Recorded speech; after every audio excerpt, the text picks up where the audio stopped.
Not that, there's another thing that comes and it just destroys your whole logic of the first movie. So it's a much bigger movie visually and story-wise. Because like Mortal Kombat, the tournament had certain rules, I guess you could say. Mortal Kombat 2, it's like Mortal Kombat's over, and now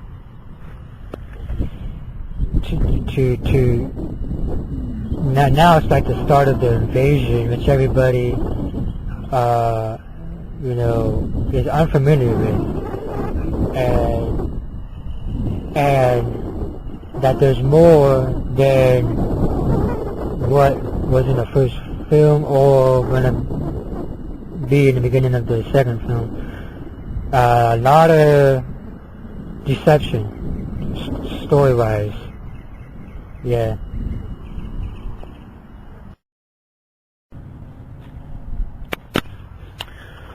With, of course, the addition of the characters you mentioned earlier that are coming into this,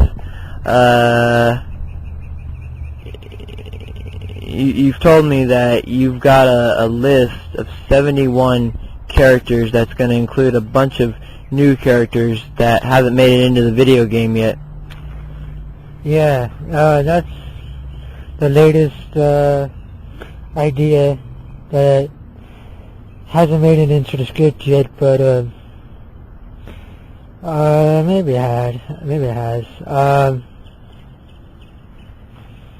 I was just kind of thinking, like, okay, like Raiden, he has his chosen warriors from wherever, man, and that they're basically universal all around the world, and that Shao Kahn can't take their souls, and by each kill, Shao Kahn can invade more of the earth. So it's like, at a point, like Shao Kahn's army can enter all, like the whole world's the battleground, except for one place, like the last place on earth, so to speak, that's untainted. And it would be, in my mind, thinking like with the way that I thought of like Mortal Kombat 3 was that this place they can't enter this region of the world.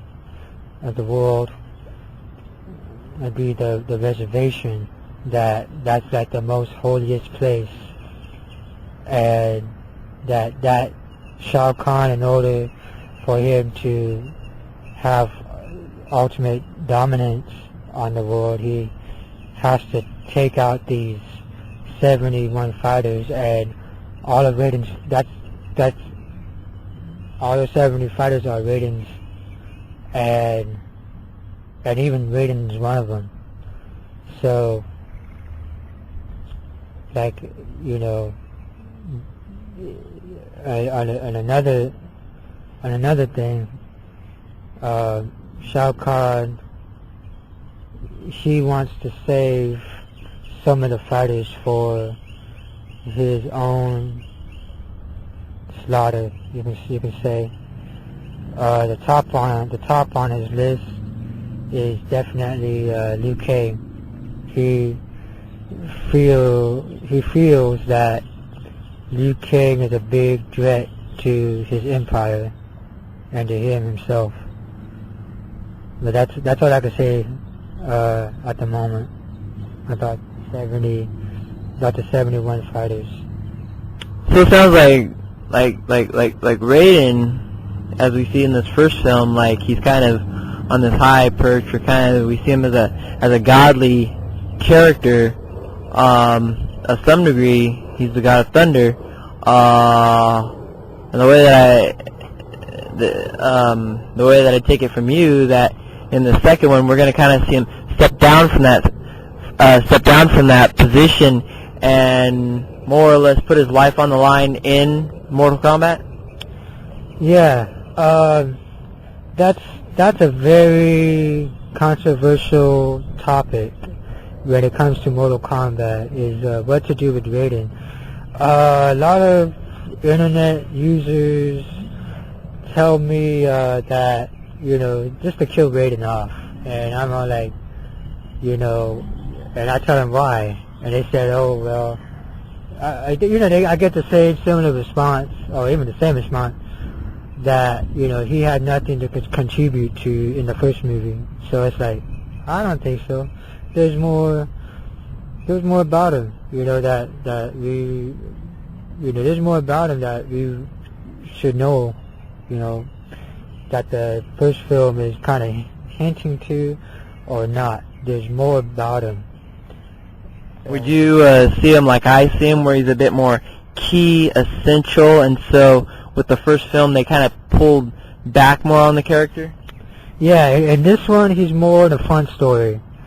In the first one, yeah, he was really in the back, in the back story somewhere, kind of aiding the main characters. But in part 2, I can't say he's the main character because it's Liu Kang's story. But he's pretty much among the main characters, and yeah, we're gonna see basically, quote unquote, his downfall. And we're gonna see a new side of Raiden that isn't from the games or the movie.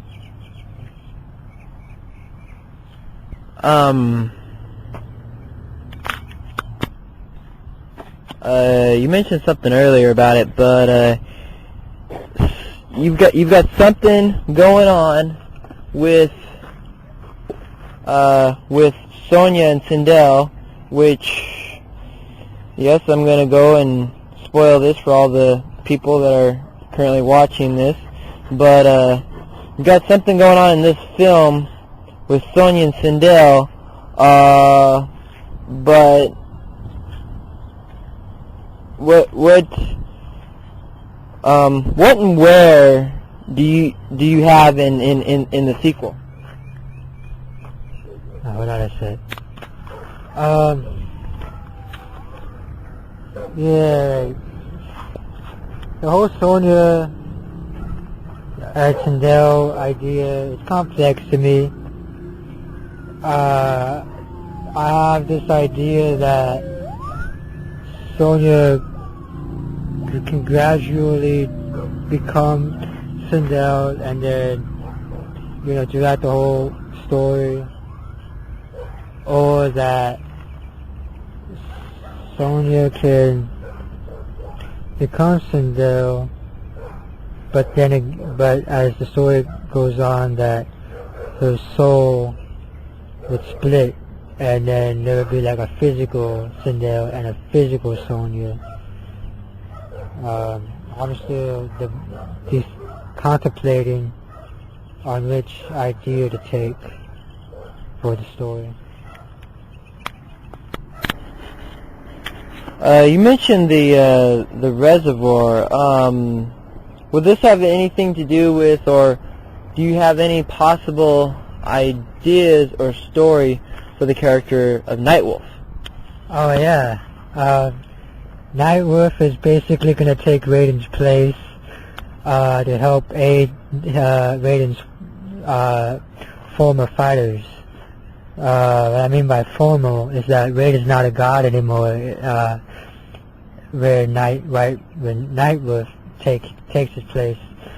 I'm not saying that Nightwolf is a god or anything. I'm just saying that